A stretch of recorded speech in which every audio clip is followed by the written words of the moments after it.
Kumechacha. Kumechacha.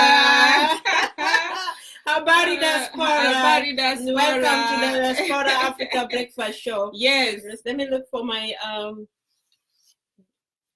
napkin, yawa. Serviette. Paper towel. Paper towel. Is it paper towel though? Paper towel. Kumechacha. Let's make you a drum. Oh.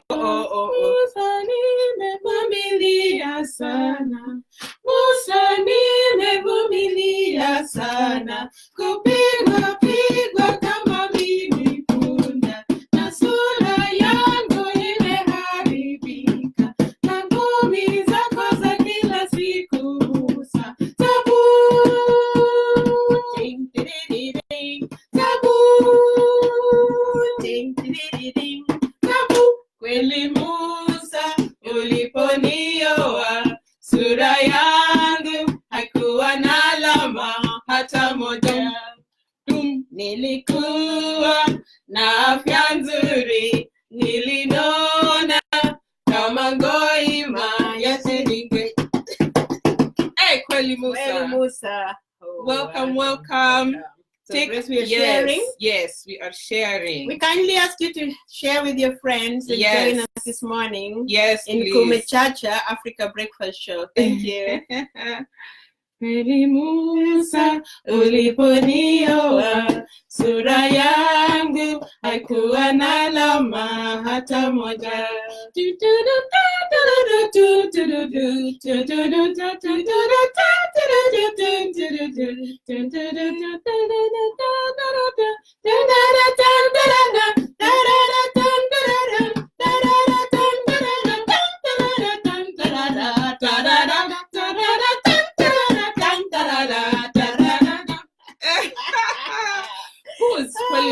Who is the artist behind this really impactful song, you know? Grace, do you remember? Kweli Musa. Kweli Musa. We was tell us who sang Kweli Musa. Uliponioa, sura yangu haikuwa na alama hata moja. Nilikuwa na afya nzuri, nilinona kama ngoima ya keringe. Kweli Musa. Gender-based violence, that's our main topic for today. Yes. So this is, we're joining the 16 days of activism against gender-based violence. And this is specifically toward violence towards women and girls, right? Specifically? Yes. Yeah, so we are, we stand behind what we say. Grace, we've said on multiple episodes in our lives. We are activists in what we do, so why not make a platform, especially, you know? And we have an interesting case story, actually, that we received on Aunt Dora on tujipange.com. And I think it can be a great platform to continue educating women around the US on how to deal. Kweli Musa uliponioa, sura yangu haikuwa na alama hata moja. Nilikuwa na afya nzuri, nilinona kama ngoima ya keringe. Oye, tafadhali Musa, tafuta bibi atakayeweza kuvumilia hiyo tabia zako. Ukinywa pombe waumia yeye, ukinywa pombe waumia yeye. Ole,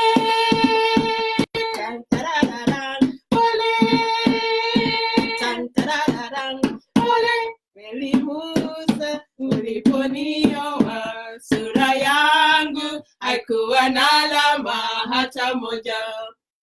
Nilikuwa na afya nzuri, nilinona kama ngoima ya keringe.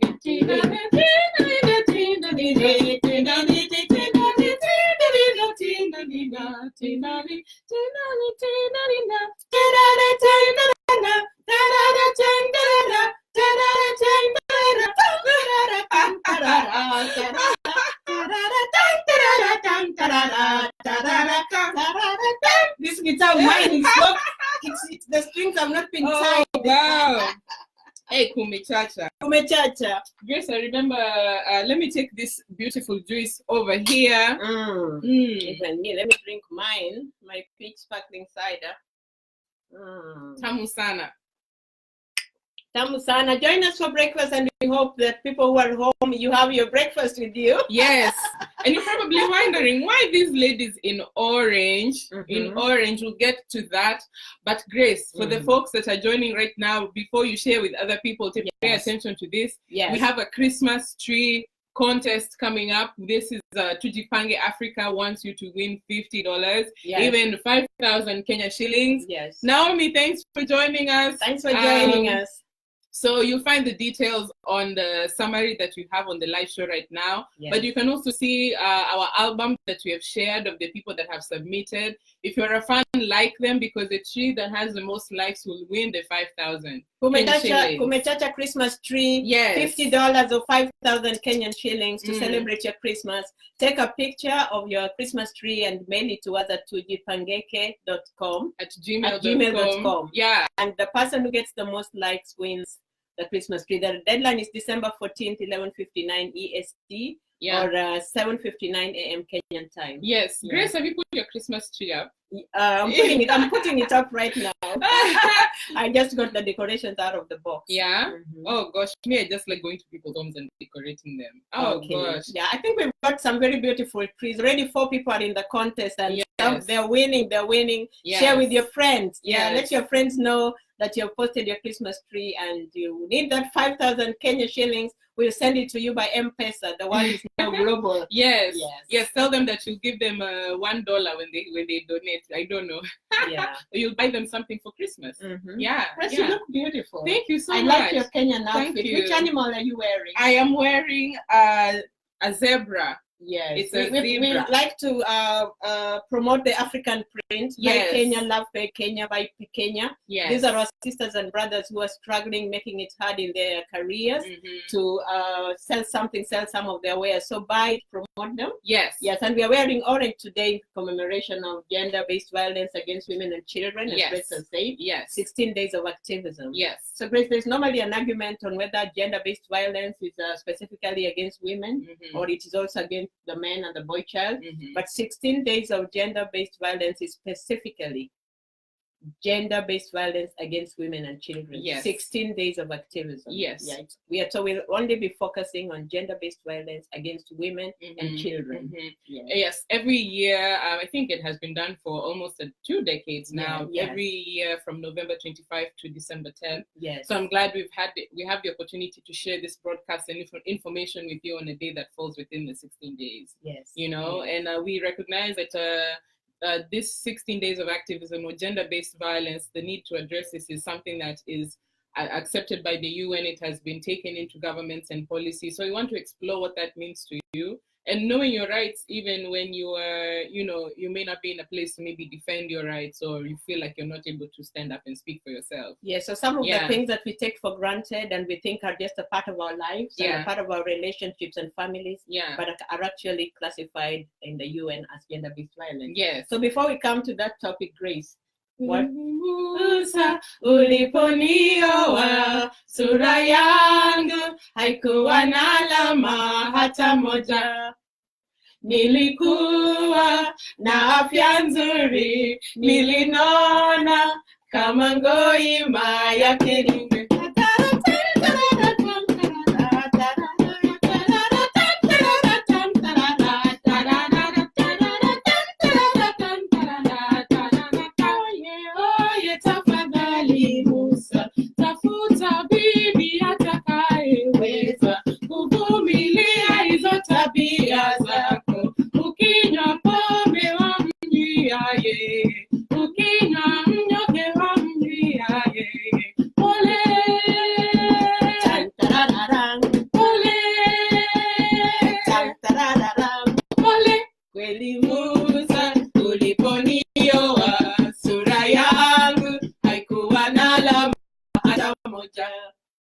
Nilikuwa na afya nzuri, nilinona kama ngoima ya keringe.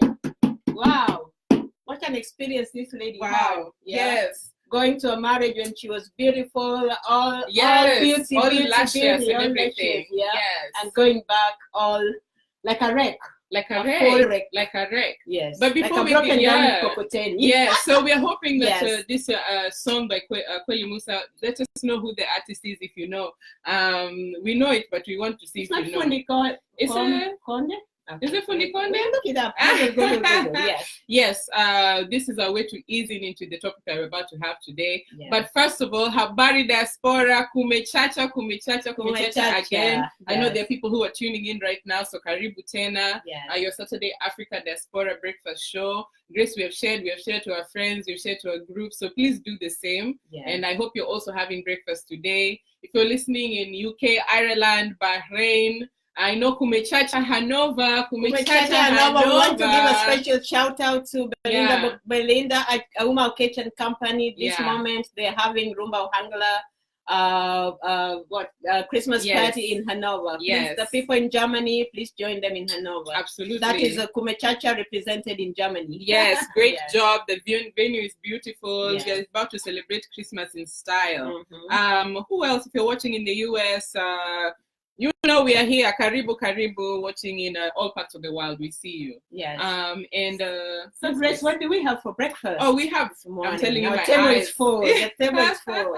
Yeah, we believe in food because food is medicine. Yes. Yes, food is medicine. Yes. So make sure you have your breakfast, whatever it is, whatever you can afford. Yes. Whatever you have the time to make. Make sure you have your breakfast as you watch us. I'm telling you, Grace, Grace, we have been spoiled with conflicts 2 weeks in a row. Yes. Wow, Kenya Sirudi. Hey, Kenya Sirudi tena. What else do we have? There's a beautiful, delectable meal here. So we have beef Alfredo on your left. Beef Alfredo. Beef Alfredo. Alfred's bread. Alfred's beef Alfredo. So beef Alfredo is you can just chop up pieces of beef or pieces of meat and fry it with onions and green pepper and then boil some pasta and once the beef is fried, mix them together and pour the Alfredo sauce. The Alfredo sauce is available in all the supermarkets and the dollar store. It just goes for $1. It's also available in the corner store. So that's beef Alfredo. For some of us who don't even know who Alfred is, what is Alfredo? Beef Alfredo it's just a sauce. It's a sauce. It's a sauce that you pour on the pasta after you fried it with the beef. You can also do chicken Alfredo, whatever you like. I've not had a fish Alfredo, but mostly we have beef Alfredo and chicken Alfredo. Okay. Yeah, and Grace, we talk about one of the gender-based violence which happens in culture where women were traditionally not allowed to eat certain things. Yes. So if we were living in that age, we would not have eaten beef Alfredo or chicken Alfredo. Right. Those were meant specifically for the men. Right. Well, it's very, like, once you start thinking about it, it's, and we have this beautiful piece here of green in the middle. What's this, Grace? Oh, sukuma mayai. Sukuma mayai. Yeah, sukuma mayai is sukuma wiki collard and or kale and egg omelette. Yeah, so once you've fried your sukuma wiki, just pour the egg, beat some egg and pour on it, and then let it pan fry. It looks delicious. It is delicious. I was just having some this morning. Yeah, really, really good. And Grace, you were speaking about foods that historically women would not be allowed to eat. So in our culture, a lot of women were not allowed to eat chicken, and especially certain specific parts of chicken. So when we did the turkey for Thanksgiving, we wanted to display the turkey neck. We have turkey necks. We have this is a big. May I show? Turkey necks, and the liver. Let me lift it, Grace, if you don't mind.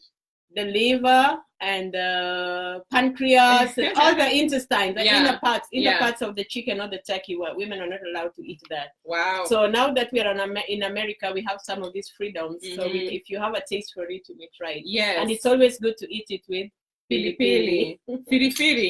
And we have, Grace, you brought us it's called a chocolate banana. Yeah, chocolate banana cake. That's the latest invention in Center City. Yeah, so you just get your banana. Look, this is the other side. Yeah, that's your banana. Get your banana and pour chocolate on it and put it in the oven. put it in the oven. But really it looks delicious. It really is delicious. Wow. Yeah, you can mix it with some all-purpose flour. Really delicious. It's delicious. Yeah. And a ton of beautiful cakes and candies. Yeah, we were sampling a lot of cakes this season. So red velvet cake. Yes, really nice. We also have carrot cake. Yeah, carrot cake. Please. Grace, you said this time of the year is also a good time when you can get good sales on some food. Yeah, a lot of sales on some food. Some of the velvet cakes were going off for 50% off at the Reading terminal. Wow. Yeah, and then we have our usual fruits. We really value fruits. We have a full fruit basket. We have some plums and apple. We have orange. What else? We have grapes. Yeah, and that's it. Yeah, and our Kenya tea. The reason we invest so much in food is because food is part of our self-care. Yes. Eating healthy, maintaining a healthy diet is really important. Yeah, because a lot of times we go to work in the week, it gets so busy, you're attending one meeting after another, you're filing folders, you're picking phone calls. Sometimes you find that you didn't eat your food all day, and you go back in the evening and you find your food box is still in your bag. Yes. Yeah, so it's difficult to do a lot of self-care and to eat well during the week. Yeah. And sometimes you get back home in the evening and you're so tired, you just want to slump on your bed and not eat. Yeah. So Saturday we really take much time with our food. Okay, we shouldn't overcompensate for the whole week, but it's one Saturday we really take good care of ourselves. Yes. You make sure you're eating right.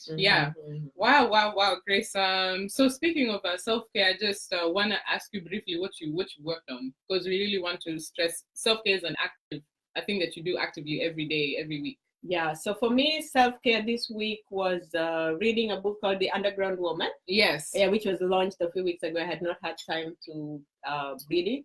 And the book specifically talks about a woman who is a long-term survivor living with HIV and other HIV-related illnesses. But what I like is that she lived in a closet for very many years and pretended to be what she was not.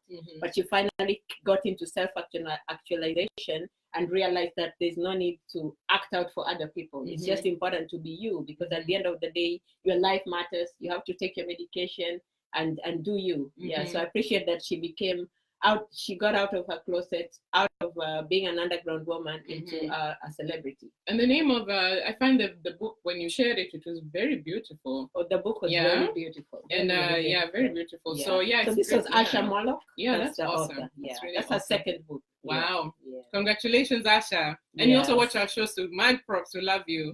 Yeah. For me, self-care this week is I actually also picked up a book. I received a Kindle for my birthday a while ago. Oh. And just a simple one, paper reading one. So I've said that I've been reading books a little while ago, but I need to get back into it. So I really picked up a book and read it. And that was simple. Simple joy. Simple joy. Yeah. And of course, this is our self-care. Because we laugh, we have fun in this program. This program is about being positive. Yeah. Despite what life handles you in the week, it's still a new day, and a new week will bring you fresh joy. It's good to sit and appreciate and say, wow, this conflict is really delicious. Those are the simple joys just in enjoying the little things, the little things in life. That's what's precious. That's what matters. Yes. Kweli Musa, uliponioa sura yangu haikuwa na alama hata moja. Nilikuwa na afya nzuri, nilinona kama ngoima ya kirige.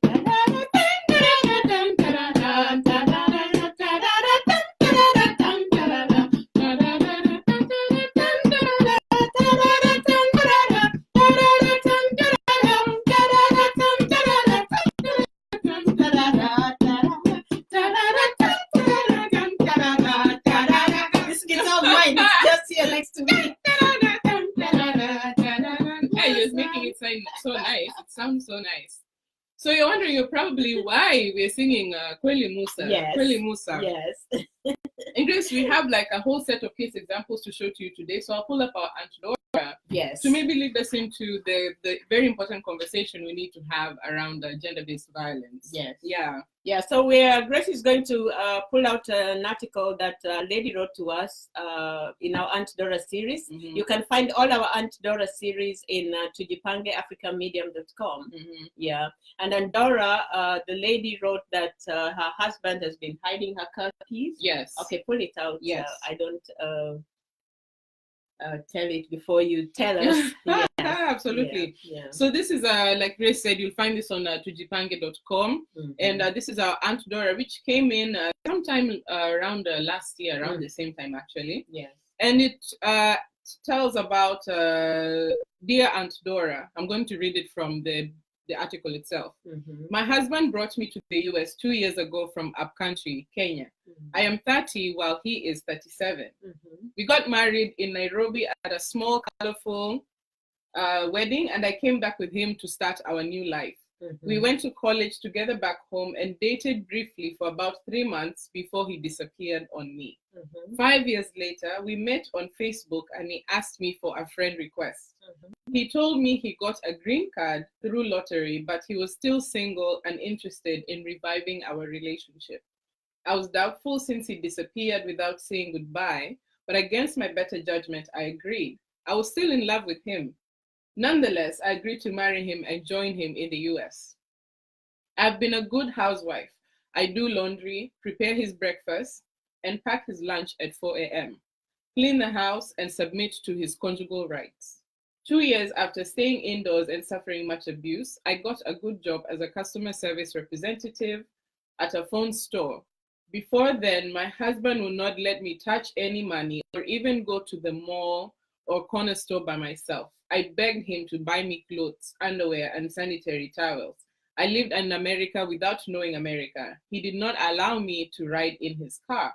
I took a bus to church on his 2 tokens, which was for to and from, full stop. Since I got this job, my husband has drastically changed. He hides my car keys when I'm about to leave for work. He does not want me to dress well or wear high-heeled shoes or nice-looking boots. He stalks me on Facebook, goes through my pocketbook, hides my lipstick and lotions, and looks at receipts. He has warned me not to talk to any Kenyan in America or trace any of my relatives. He recently stole my credit card and bought a laptop and music speakers without my knowledge. My bank said I could sue him for identity theft. I forgave him because he kept saying he brought me to the US and I'm not grateful. He also does not allow me to get inside his study. Now he's pressurizing me to have a baby, and as much as I want to have a baby, I believe he is only doing this to control me. My complaints could fill your page, but let me stop here. Kindly advise me urgently. A miserable wife, Gladys in Atlanta, Georgia. Oh, wow. Yes. That's heavy. It really is. Really heavy stuff. Yeah. Yeah, that's heavy stuff. But it brings us into the topic that we want to focus on today, which is about gender-based violence. And as we said earlier, there are different kinds of gender-based violence. There are a lot of issues raised in that article. Yes, yeah, very much. Physical, mental, financial, economic. Yes, economic. Psychological, we already say that. It's really, verbal. Yes. It's really a lot that's going on. And from the beginning, it sounds almost trivial when you see the heading. It says, my husband hides my car keys. But if you really read it into it, you see so many things that are happening that are so problematic. Yes, and I'm glad the lady has come out to share her experience, to share her torture. Yeah. This year's theme for gender-based violence is Hear Me Too. Hear Me Too, like hear my voice. A lot of times, a lot of these things happen and the women don't speak about, the victims do not speak about it. They're afraid, either because they'll be thrown out or they might be deported. Yes. But can you read what the psychologist advised her? Yes. So Aunt Dora advised, and we'll probably go through this as we continue to talk about it. Yes. Thank you for sharing your story. What is happening in your life right now is very daunting, and it is important. Oh, excuse me, Grace. Oh, bless you. Oh, that was sad. It's important to recognize your courage and in facing this head on by seeking advice. What is happening to you, the power and control being exercised by your husband through isolation, emotional and psychological stalking, and what is appearing to be happening is physical control due to a demand for pregnancy that can only be termed as abuse. You may have had it called domestic abuse, wife abuse, or intimate partner violence. So Grace, let's stop here, and this can help us maybe expand what is gender-based violence? Intimate partner violence, which seems like this is what it is, it's only part of what can be gender-based violence. Gender-based violence is the execution of crime and activities on a person just based simply on their gender. And you'll see this being recognized in like female genital mutilation is recognized as gender-based violence. Sexual harassment in the workplace is also classified as gender-based violence. Bullying is also known as violence. If you have someone who, in the age of social media, a lot of young people experience violence, that's also termed as, dating violence. Date rape violence. So, Grace, when you talk about sexual harassment in the workplace, can you break it down a little? How does this become gender-based violence? It becomes gender-based violence because it is unwanted. First of all, it is unwanted sexual advancing on someone sexually. Yes. Harassment, bullying specifically towards, that is unwanted towards someone of another sex. And especially against women. Yeah, so in the workplace, there are situations where you have male colleagues. Yes. And in the workplace, you really have to be careful because people have been sued.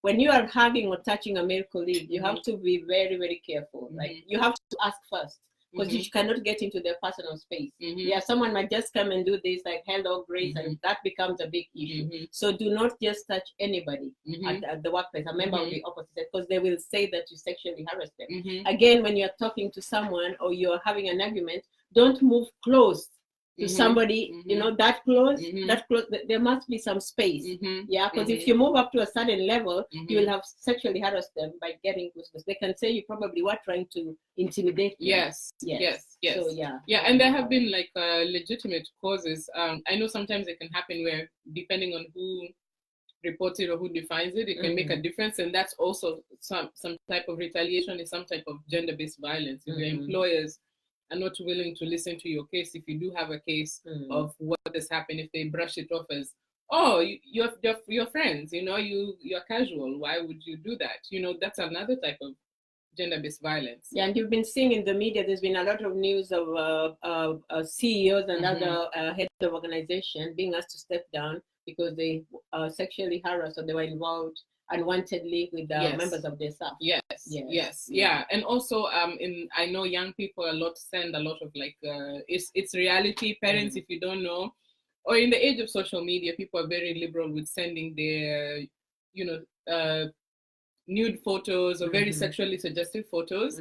If you are found with those, and especially of an underage person, you are a sexual violence perpetrator, because you're not supposed to be sharing that information. You're not supposed to be even participating in those types of activities with that type of risk. So if you share someone's information without their knowledge and it's of unwanted and it's because of their gender, that's sexually gender-based violence.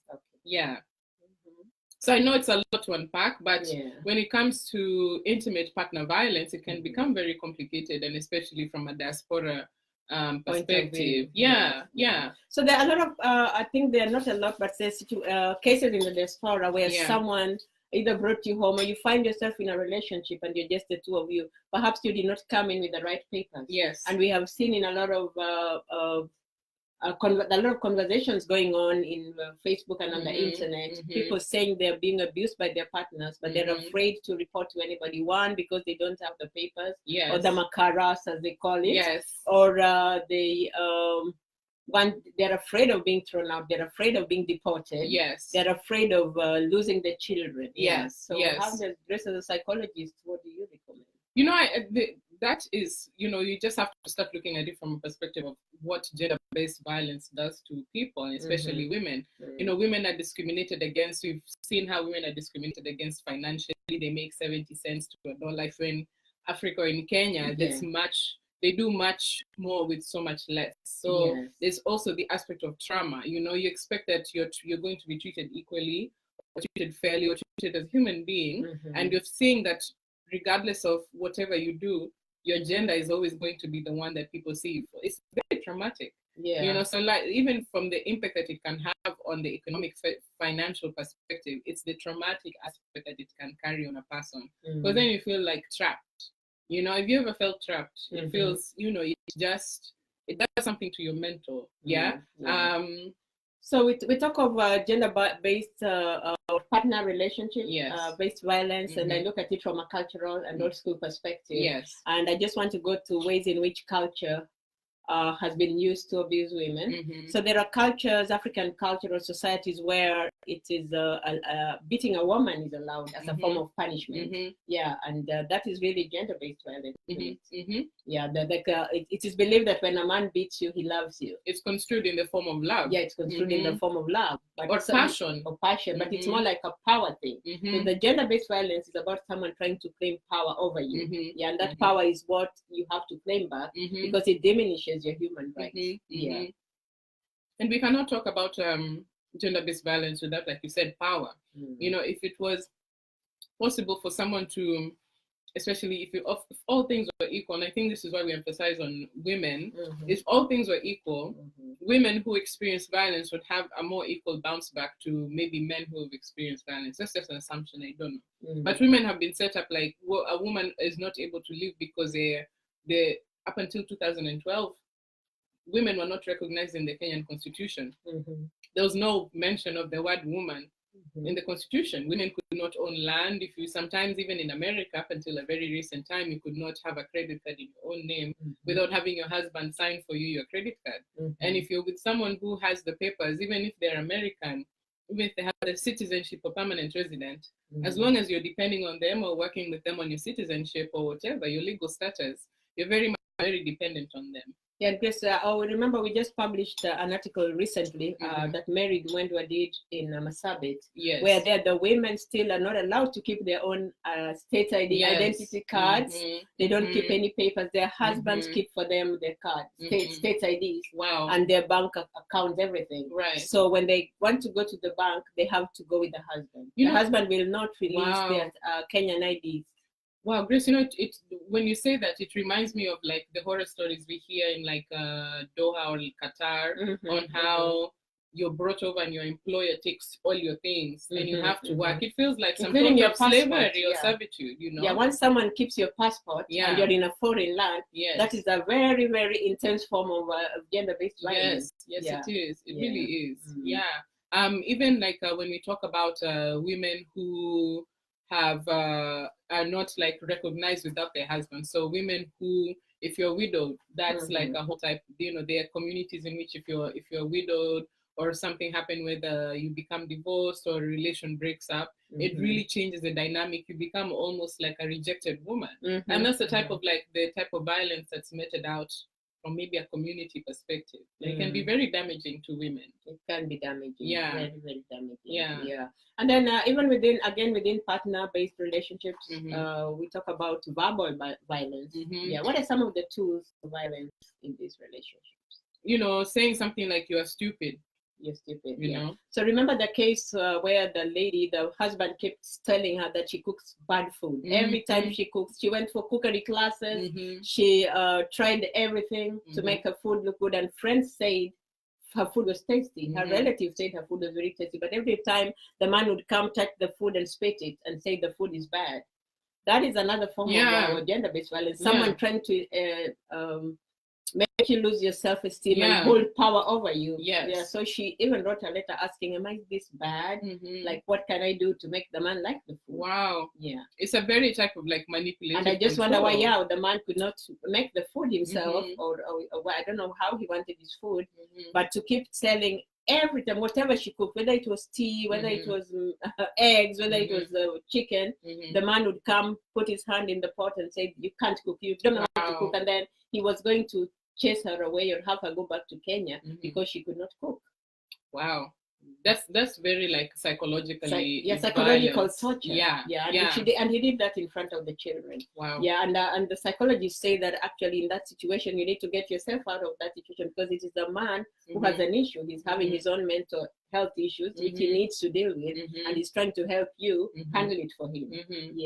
But it was a very, very sad case. Yeah. So intimate partner violence is also one of the most underreported, you know, in terms of gender-based violence. Whatever statistics you see, they're underreported because either through culture or through fear of losing your status or losing even your community status. Some people don't report because of how they feel they stand socially in society.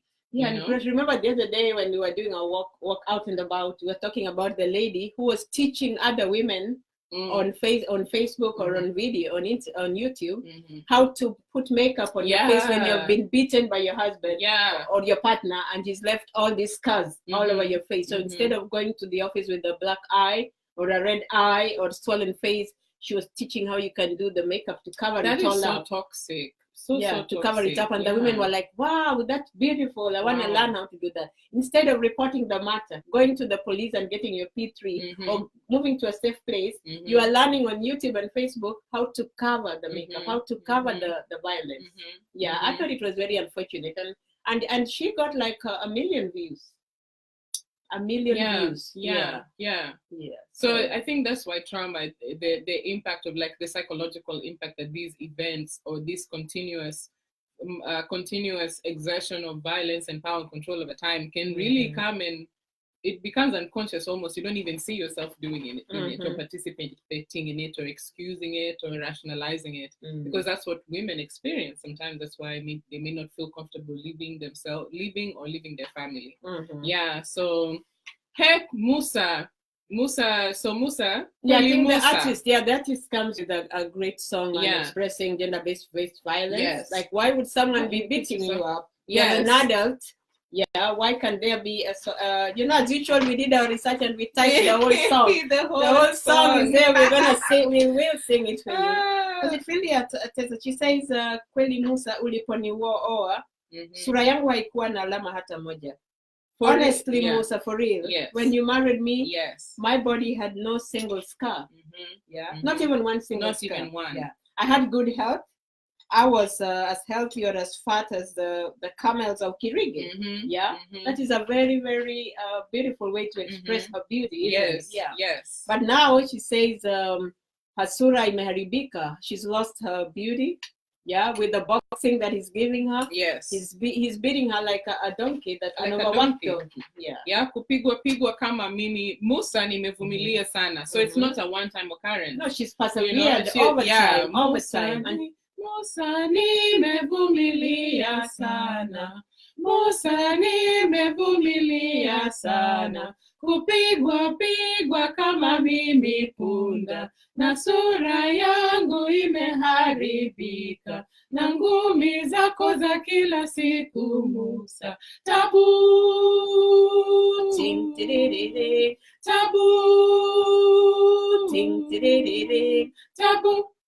Problems. It's daily problems. Someone once sang, I think it was Super Mazembe, like hakuna kitu kibaya. Please, were you born by then?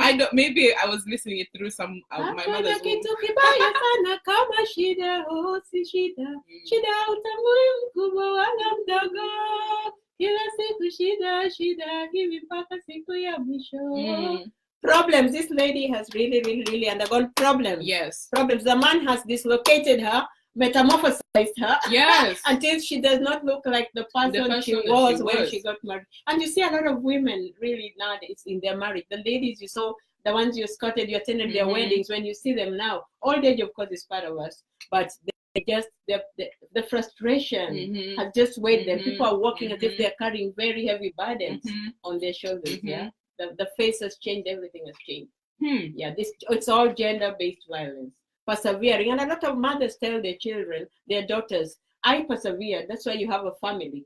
So you also have to go back home, and the mothers don't. You have to go back to your husband. So your child comes home, your daughter comes home, she's been beaten, she's all battered, she has a bandage, and you send her back home.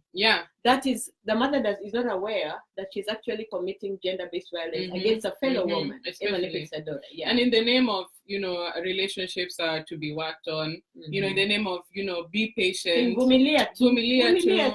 Bora uhai. I hate that phrase. I not hate, but I dislike it. Bora uhai means as long as I'm alive, I can be beaten. I mean, it encourages. As long as I'm alive, you can intimidate me. It encourages like the bare minimum, and we're not designed to live on a bare minimum. It encourages basics. Marriage basics. Wow. But this lady, I don't quite know her name, but we know Musa as the abusive husband. She has persevered. And for whatever reason that maybe she talked to someone and they said, no, don't do it. Or maybe there's I don't know if there are children involved here. But she does talk of his alcoholic nature. She says he's become a great alcoholic. And you see some of the stories we ran through where the partner is very alcoholic, comes back and messes the bed, poops on the bed, and the wife is expected to clean it up. And the women keep hiding it. The man wets the bed, he drinks himself to death, but the woman has to keep doing that. So the man becomes a baby. So the woman keeps cleaning after him, cleaning after him, and hiding, not talking about it. Grace, that's a good point, because there's a way that these behaviors are trivialized. For example, the man who drinks every night and the woman has to come and pick him up from the mtaro. From the trenches. From the trenches. With all that stench, all that smell. And bring him home and wash him and cook for him.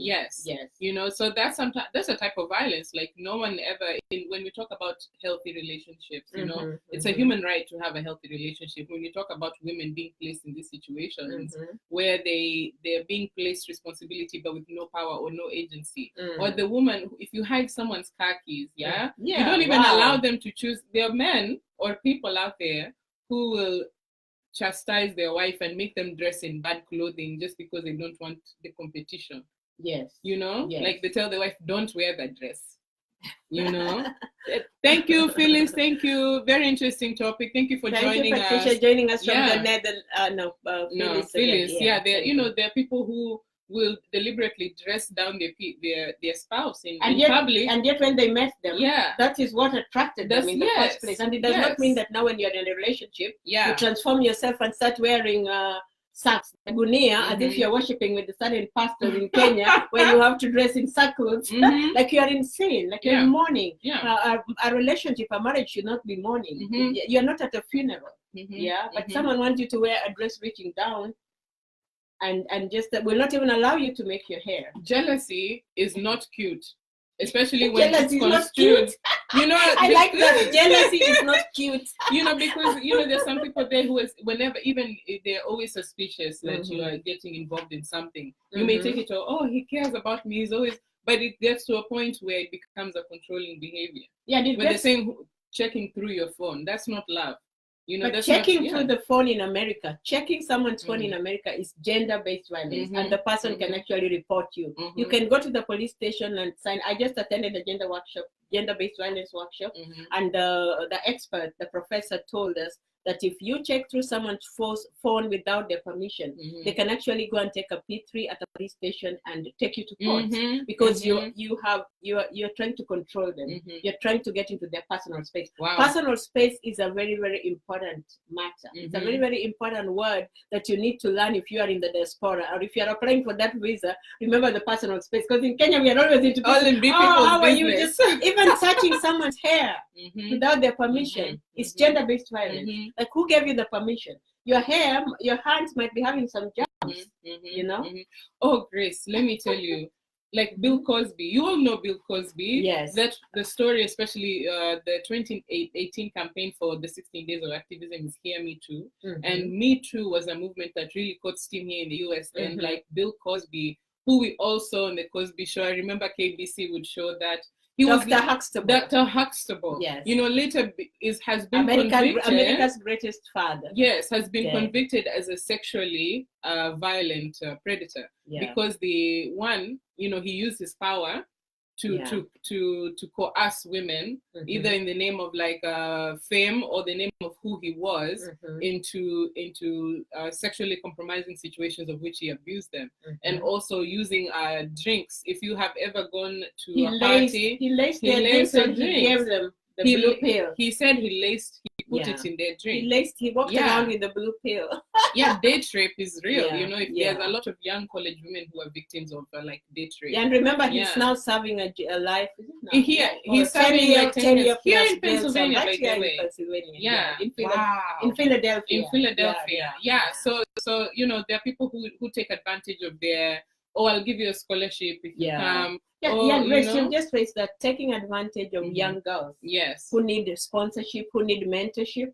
And it really happens in this community of mentorship where you want to take a young person under your wings. Yes. And the young person really, really respects you and hopes that you will help them make something out of their lives. So a parent gives you their daughter or son to take care of, and what you're seeing this person as someone you can molest, someone you can have sex with, someone you can destroy. So you keep destroying this girl over the years, and you warn her or you threaten her that if she mentions it, you're going to kill her.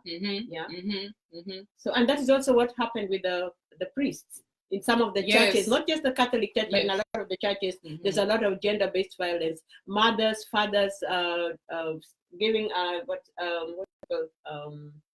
giving their daughters and sons dedicate, not trusting their children with the priest. The children go for confession. The priest puts their finger through the confession hole and touches the girl's breast. If you've read The River Between and Things Fall Apart, Ngugi wa Thiong'o really explained it well. Achebe also explained it well. In his book.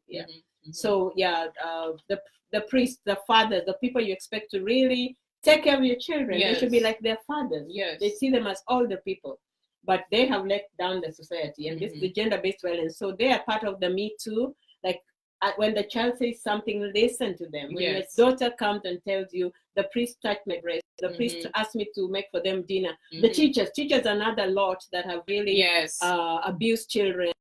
They have continue doing the gender-based violence thing. And Grace, this is like in terms of, we think it's so far from our understanding, but in schools like Kilifi, or even in different parts of the country, where you see like 50% of girls, primary school girls, have dropped out because of pregnancy. And half or 75% of them have been caused by their teachers. That's gender-based violence. Teachers impregnating young girls. And I saw now, I think Homa Bay County in Kisumu was like number 3 or number 2 in the whole of Kenya, and the number of cases where the girls have been impregnated. Another, I was talking to a young girl from a beach called Takawiri. She's the first girl to join university from the whole island of over 1,000 people. And she said in her class, she's the only one out of the 26 girls in her class. She's the only one who made it to campus. All the girls in her class got married in standard 7, and now they have 3 or 6 children. So the teachers used to play such an important role in society. Hi, Caroline Mwangi. What is Carol saying? Caroline is saying men who treat women like this have self-esteem problems. This happens in America too. It could be part of it. We've seen it with the Americans that we have interacted with. It is a human problem. Everybody wants power. But to use your power to abuse a young child, an innocent child, an angel, who you should take into your wings, this is the future generation. You want to leave a legacy. But instead you destroy them. You just destroy them completely. Why would a teacher who has a wife and children impregnate a little girl? So like what are you trying to achieve? Or even when we talk about like especially in cases of South Africa where the concept of like sleeping with virgins. Not just South Africa. But in a lot of sleeping with virgins to cure HIV. And everybody knows. You know very well that HIV has no cure for one. That message has been passed on since the 1985. And you know very well that you need to go for checkup yourself and take some medication. There's no way that sleeping with a virgin, sleeping with a 2-month-old baby is going to cure you of HIV. Horrific. It just means that the person has very serious mental health issues and also is hard-eyed. What do you call this? What do you call hard-eyed? Kichwa ngumu, macho ngumu. And these are the people who need to be, I think, locked up. And they are at more harm on being a part of the community at that time than they are being out. And Chris, in our society, both in the diaspora and here, we don't mention mental health issues. And a lot of gender-based violence is centered, as Caroline Mwangi says, around mental health issues. And you have people who have of sound mental status abusing disabled kids who are mentally disabled, impregnating a child who is mentally retarded, not retarded, but mentally challenged. We don't use the word retarded. So they're mentally challenged. And you wonder. And even deaf and dumb. Remember, we had the case of the child, deaf and dumb, a child who had challenges in hearing and seeing, hearing and speaking. Speech impairment. Speech impairment. Someone impregnated them. And even in the villages, we find that the women who you say are like crazy, or the women in the market, those are the ones who are pregnant. Yes. Like, and you're like, who is the one going to impregnate these people? It's, are you like, it's ridiculous. It really is ridiculous. Yeah, and a lot of times they say that women have a lot of tools that they use, but these are not enough. Women mostly use tools. Grace, you see my list. I'm always hiding my notes under the table. So women use sufurias, mwikos, hot pot, iron box to defend themselves. What else do they use? Pangas. Yeah, because they have been intimidated so much, they're not allowed to leave the house, and it's just too much in. So I know a lot of women boil water with what do you call the porridge? Uji, and pour it on the man. And then the woman ends up in jail for the rest of their life. And that's really the really unfortunate part, is when women try to address it, the police can fail them and the system can fail them, because by the time they come there, they enter a place where it's very patriarchal. It's very, sometimes you find that it's like, oh, just go and make up, or the police, a lot of times, you saw the case study we were going through. A lot of times the police, especially in Kenya, if we might call them out, do not want to write P3 forms. So remember, you can get your doctor to do a P3 form for you if the police won't do it. And remember the case we were talking about, the lady in Kileleshwa who was beaten up by the husband, beaten. So the lady went to visit her husband, sorry, not her husband, but her boyfriend. She went to visit her boyfriend, and then the boyfriend disappeared for 2 days, and she had come all the way from Kakamega to visit her boyfriend in Nairobi. The boyfriend went out, didn't come back for 2 days. When the boyfriend came back, he did not want her to ask where he had been. So she made her, I think ghosting. She made ghosting. Ghosting is a form, we talk about ghosting as a form of gender-based violence. But she made for the boyfriend, despite sleeping out for 2 nights, made for him sukuma mayai. Yeah, the man took the sukuma and poured it at her and said, I don't need this, I want beef. He had not left any money for her. I mean, this is a guest. Yeah, sukuma mayai. The lady made very nice sukuma mayai, and the man took it and poured it at her, and then she fought him. They fought. He beat her up so badly, but she ran naked to Kileleshwa police station. Ran stark naked. Yeah, he was tearing her clothes, everything. So when she went and I was trying to write a statement, the OB, the policeman said, no, just go and reconcile with the boyfriend. A few minutes later, the boyfriend came up. He was crying and kneeling. He knelt down and said, oh my God, I love this woman. I've never loved anybody like I've loved this woman in my life. Please forgive me. The man was begging, please forgive me. The devil came into me. Do you know what the policeman did? They did not write the OB.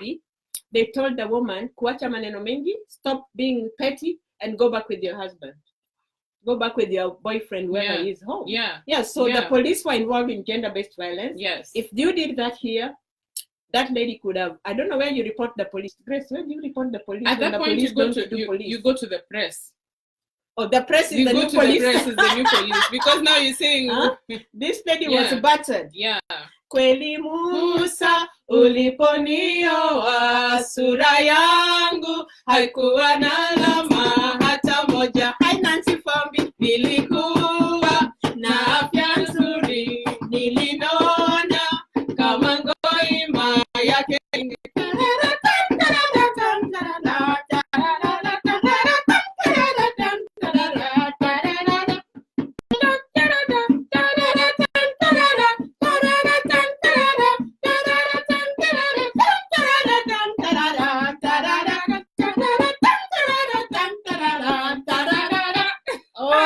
Goodness, Kumechacha with violence. This violence has to stop. Violence against women and children have to stop. There's no time for it. There's no space for it, and nobody is going to tolerate it. If someone is coming at you because you've gotten a job that pays higher than them, violence. A lot of it is saying, oh, you can't make more money than me. In the Antidora story, the lady was able to persevere violence and was able to get a job that was paying. And this man changed again.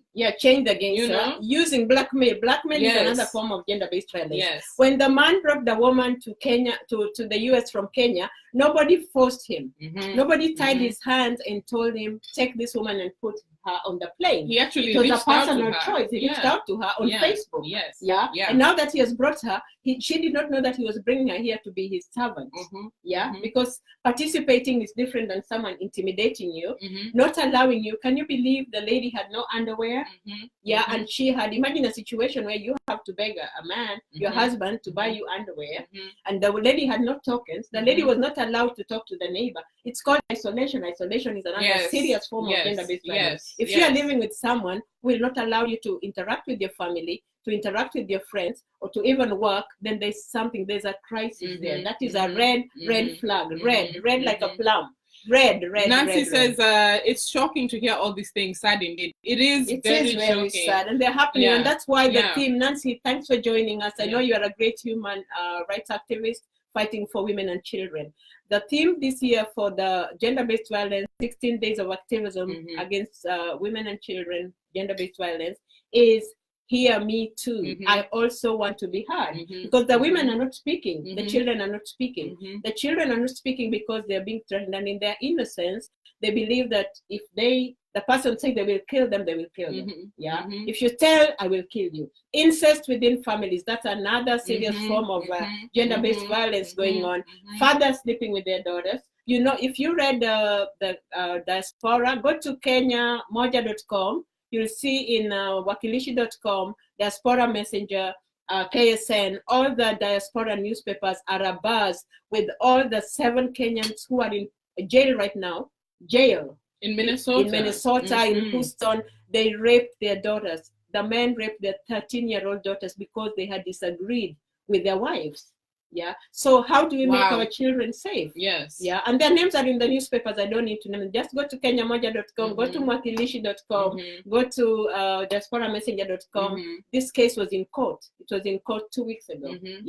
7 men, different families, raped their daughters. Another one raped 2 daughters under 13 years of age. Wow. So how can you not trust your own husband? How can you not trust your own father? How can you not trust the men in your family? Incest. I don't know how this can be resolved, but incest is a form of gender-based violence. And we encourage mothers, daughters, be on the lookout, speak. Your voice, you are now, there's space now, a space has been created for you to share. And so maybe this is the time, because we're always a solution-oriented. Whenever we talk about this, we're always looking at from solutions, right? We really want to understand, and get a better idea of what continues to feed the silence.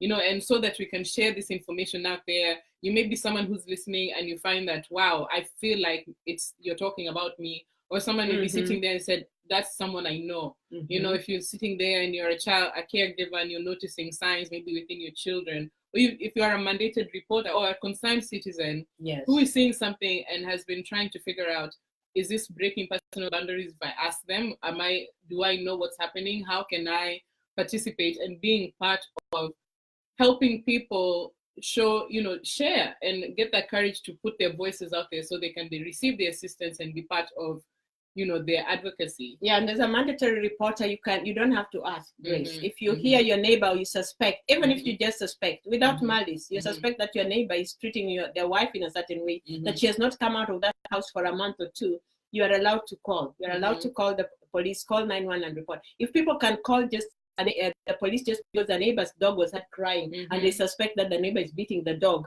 what about a human being? What about a human life? And Grace, as we move towards the end of that, the religious bit that we did cover. So in our gender-based workshop that we had last week, the professor was saying that religion has become one way in which gender-based violence is facilitated. A lot of times people, your husband beats you and you say, oh, because I forgive you. Because the word for better or for worse is being cross-examined. I don't know if for better or for worse, is it in the Bible? No, it's not. Is it? It's not? No, it's not. Those are vows. I think those are I think the vow was from the, I don't know, but there's a vow that... I haven't seen that Bible. We are not marriage experts, we are not marriage celebrants, but there's a vow that says, I will stay with you for better or for worse until death us do part. That thing is being cross-examined in the constitution, in the law, and a lot of couples are no longer saying that vow. I don't know if it's a Christian vow, but for better or for worse, it's being used to abuse women. And the woman is beaten, intimidated, infected in the house with HIV, hepatitis, gonorrhea, syphilis, and you say, oh, I will persevere because I promised, I vowed before the elder to stay with you for better or for worse. For better or for worse is getting out of fashion if it is not serving the purpose of unity and love in the relationship. You know, some religions and with anything, with any institution, they perpetuate the staying no matter what. No matter what, you know, they perpetuate. Or where God has joined us together, let no man put us asunder. But the man is already putting you asunder before another man puts you asunder. He's putting you asunder by indulging in gender-based violence. Yes. Saddam Ismail Timuntu, watching from Uganda. Banange. Thank you. You know, some religious institutions are really like hurt women.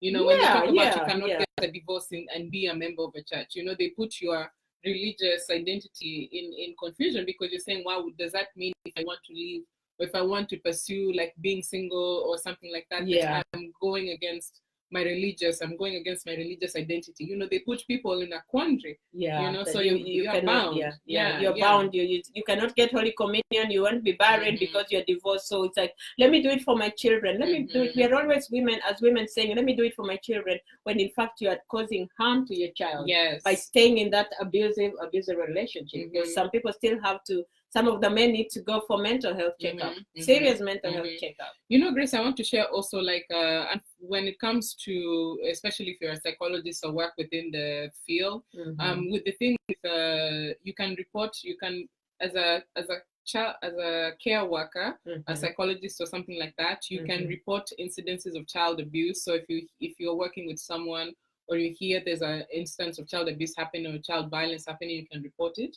With spousal abuse and violence, it can be a bit harder because they're saying that unless that person gives you, because they're an adult, unless that person gives you the permission to do it, it's very hard for you to call and report spousal abuse. So it can be a bit complicated. So if you're someone, because they assume that you're adults, even if the police come up and you say that I don't want to press charges, they more than likely leave.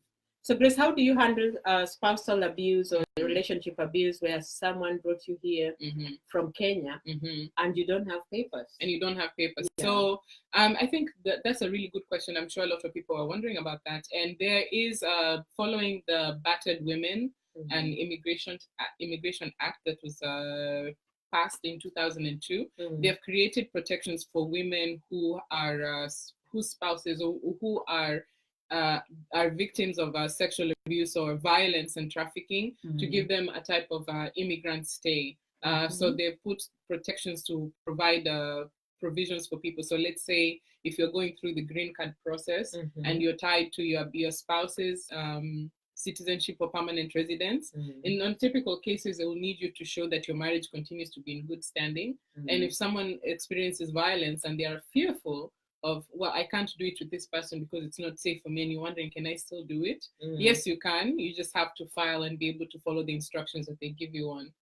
Can you, reporting what the incident is? It can be anything from being a victim of trafficking, being a victim of blackmail, extortion, all of those crimes. You can file and get your necessary stay and protection because you're able to report on a crime that happened. Yeah, and you can definitely, we are not immigration attorneys, but in all these Facebook groups, there are volunteer attorneys who give voluntary information and advice. You can also get a pro bono lawyer. But can you pull out the hotline numbers that you had on your phone? Yes, my phone ran away. Your phone ran away.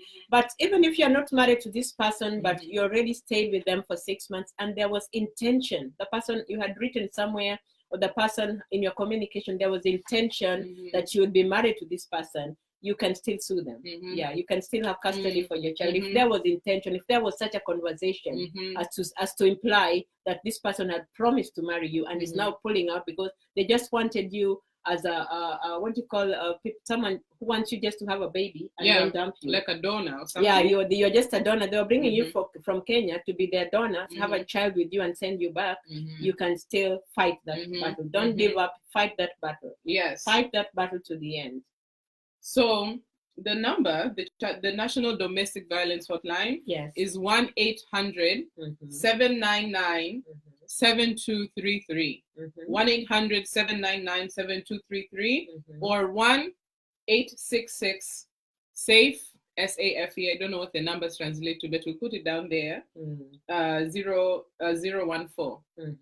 So I know here on Antodora we said, well, try marriage counseling. Yeah. You have to start somewhere. Yeah. But if you feel like it's not safe for you to do so, you don't have to follow each of the steps to feel like you've done all your best. If you feel like you're in a harmful situation or a violent situation, you know, if you feel like marriage counseling or going to talk to family and get their opinion is not safe, leave the situation immediately. Yeah, and if the pastor is not the right person, because the pastor is going to tell you to forgive, for better or for worse, till death do you part, you do not want to live there dead because you got there alive. And Grace, for what would you say to some of our viewers who would like to become psychologists or be counselors?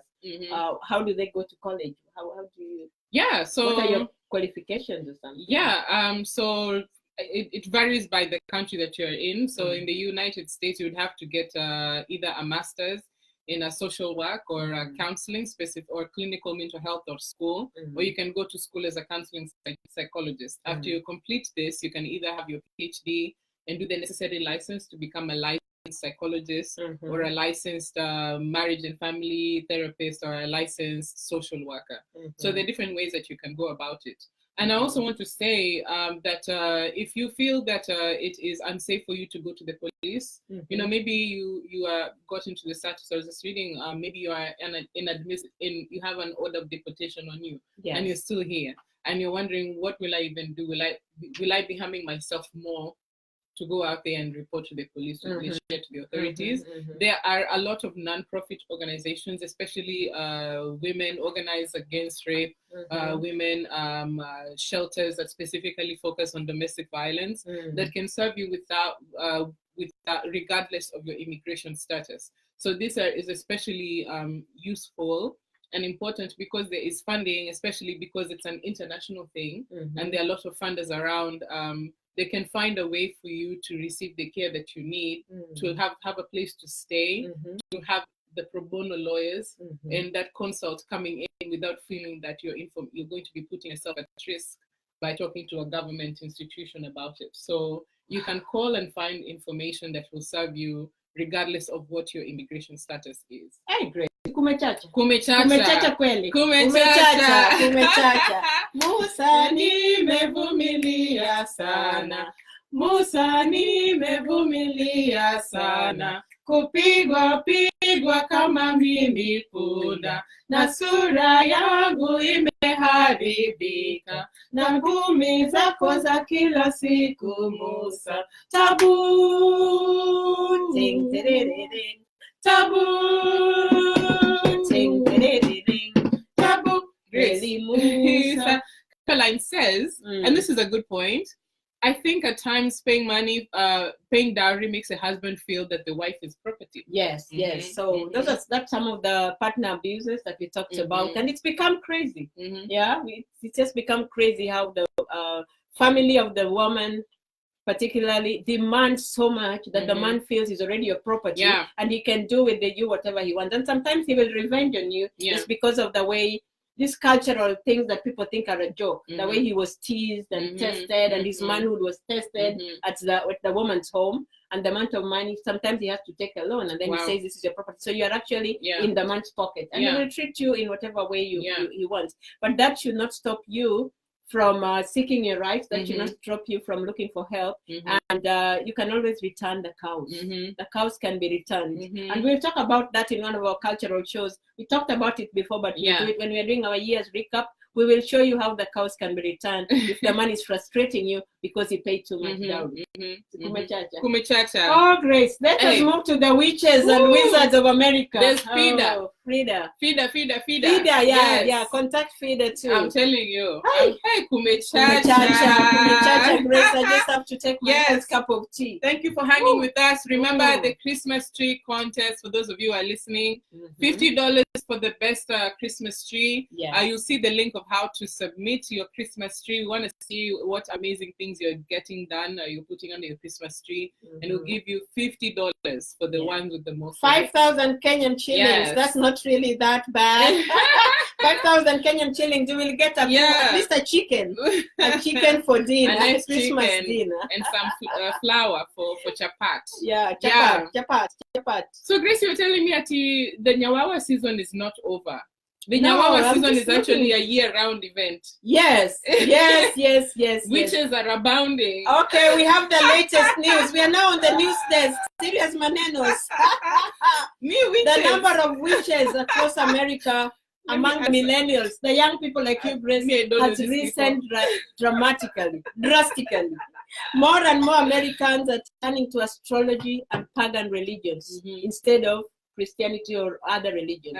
So like the American Night Runners 1.5 million Americans are practicing witchcraft. Grace, when you left Kenya, what? My friends, there is fire outside.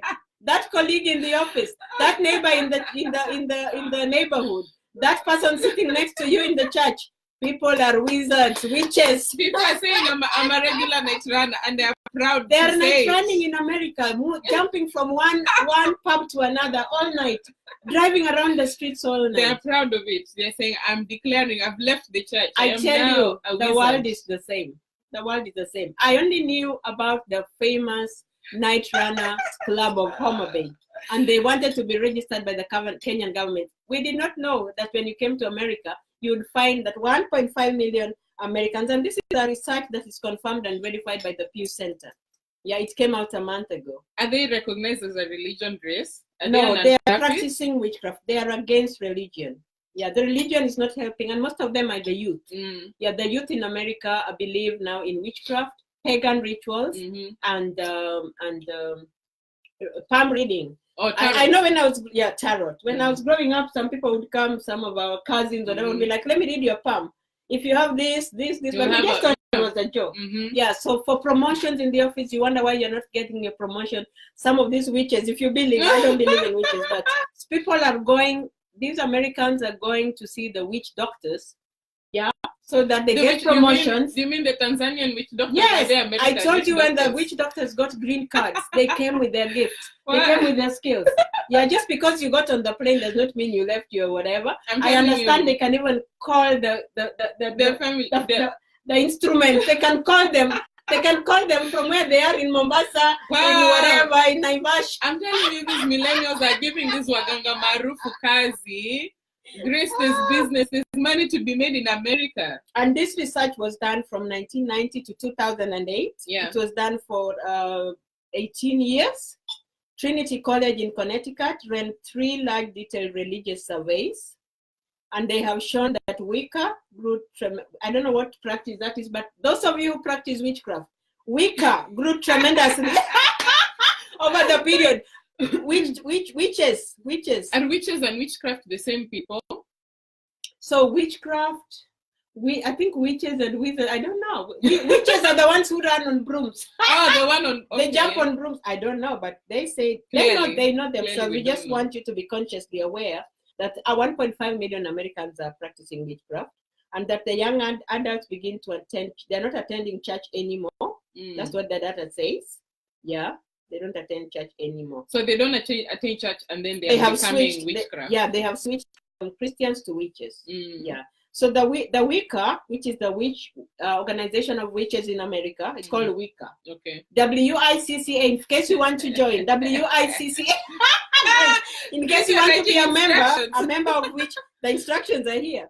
In case you want to be a member of the Witches of America, if you have just got your green card or you've been in Kenya and you are a witch, you are a witch doctor.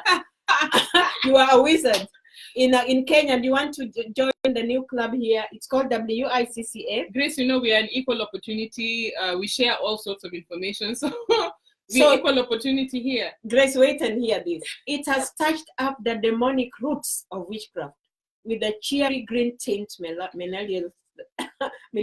A cheery green tint. The color is green. The color no wonder we're wearing orange. Yeah, the color for witches in America are green. Yeah. But don't be scared, don't be afraid, because the 30% of the country still has a religious population. Yeah, 30%. I'm just wanting to see like American witches. I don't know if they'll look like Mganga. Are they being referred by Mganga Marufu? So the witches and the witch doctors and the witchcraft. So we have in Kenya, we have the medicine men, so the people who use herbs. They may pick a herbal root and boil it. They may pick chamomile. What's the other thing? Aloe vera. Those are the medicine men. So they boil the roots and herbs and give you to drink. And then we have the witches, the people who tell you to cut your picture and bring to them so that they can.